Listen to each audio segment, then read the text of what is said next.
Ready? Yes. Hi, my name is Lawrence Kim, and I'm refuting Lorenzo's claim. It is erroneous to say that violence in video games is the sole cause of violence in reality. My opponent's secondary claims are video games recreate a world that is detached from reality. Number two, video games are rated by a group called the ESRB. It is up to the individual to decide whether or not they are suitable for either themselves or their children to play.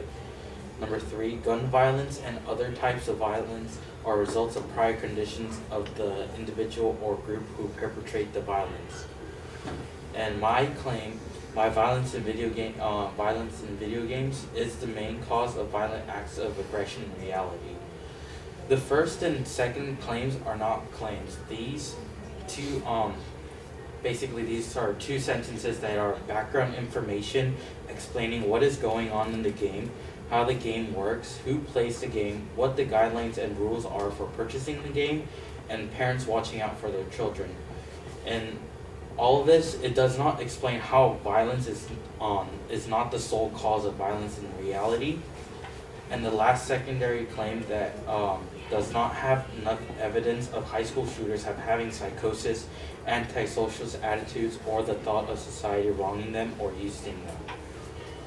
And my first secondary counterclaim, video game controversy, is that video games are even more likely to affect people's behavior because they're immersive. People don't just watch video games, they interact with them. The games are also repetitive, based on a reward system. Repetition and rewards are primary compounds of classical conditioning, a proven psychological concept in which behavior learning takes place as a result of rewarding or punishing particular behaviors. Also, since the brains of children and teens are still developing, they would in theory be more susceptible to this type of training. Quoted by Paul Boxer of Newark Rutgers University in the psychology department, and he has a PhD in psychology of children. And then my secondary claim, the violence in video games induce more aggression. In the laboratories of A&M International University, Craig Ferguson said, laboratory studies looking at immediate and delayed effects, field studies looking at immediate relations and effects over time, they point to the same unwavering conclusion.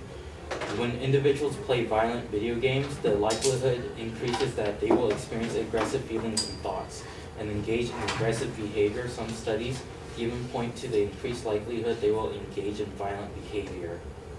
And my third secondary counterclaim, the violence in video games negatively affect children's minds. In one of the most recent studies conducted in 2006 at Indiana University School of Medicine, went right to the source.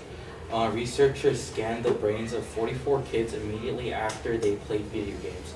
Half of the kids played Need for Speed Underground, an action racing game that doesn't have a violent component. The other half played Medal of Honor Frontline, an action game that includes violent first-person shooter activity. The game revolves around the person's point of view, and the brain scans of the kids who played the violent video game showed the increased activity in the amygdala, which stimulates emotions, and decreased activity in the prefrontal lobe, which regulates inhibition, self-control, and concentration. And these activity changes in the brain didn't show up on the brain scans of the kids playing Need for Speed. And thus, video games will increase the likelihood of causing more aggression, acts of more aggression in reality.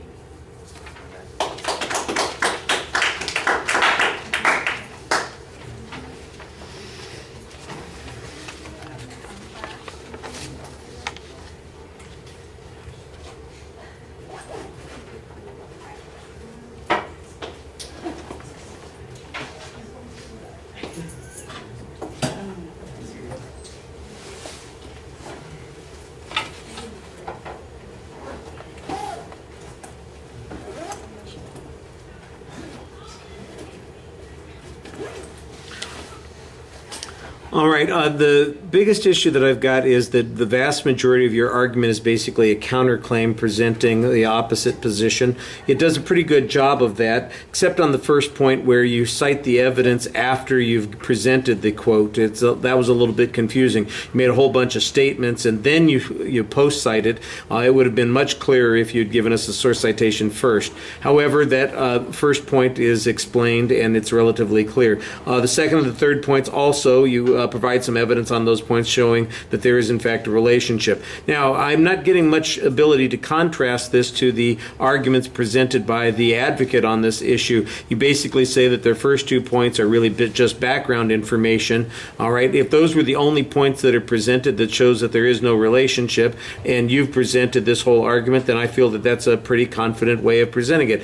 I don't remember what the advocate's additional points were, but if they are, in any way indicative of a lack of statistical relationship to violence, or there are authoritative challenges on this, then I need some way of comparing the two sets of arguments. And I think it's kind of incumbent on you to give us the comparison, since you are following the first argument. It's hard for somebody to compare their argument to something that hasn't been said yet. Their argument has been said. You're presenting your argument, so I think you need to do a little bit more of that comparing.